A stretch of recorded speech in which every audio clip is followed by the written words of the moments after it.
आजिखालि ना मानसिफोरा सोरजोंबा गारजानायनि उनाव बिनि थाखाय दुखु जायो, गाबो।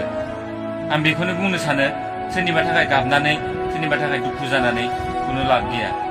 सोरबा जुदि नोंखौ गारनानै थांदोंबा बेखौ थांनो हो। बे जुदि सोरजोंबा गुबुनजों खुसि दंहैयोबा नों बिनि थाखाय गाबनानै दुखु जानानै खुनु लाब गैया। मानसिनि जिउआ खेबसेल', बेनिखायनो बे खेबसेल' जिउखौ हारसिङैनो एन्जय खालामनो सोलों। जों गैजारोङि न'खरनि मानसिफोरा बेसेसिम फरायगोन, मा फरायगोन जों बेखौ मिथिया। न'खरनि गैयियासो मिथियो। जोंनि गोसोआव जिमान दुखु थाब्लाबो जोंनि महराव मिनिनाय थायो।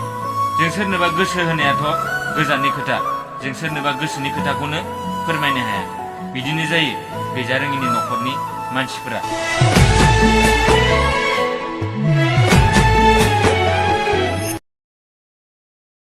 सोरनिबा आखाइखौ हमैनि सिगां गावखौनो खेबसे साननानै नायगोन। नों बिनि आखाइखौ हमनानै अराय समसिम थानो हागोन ना हाया? जुदि हायाबा बिनि आखाइखौ माब्लाबाबो दाहम।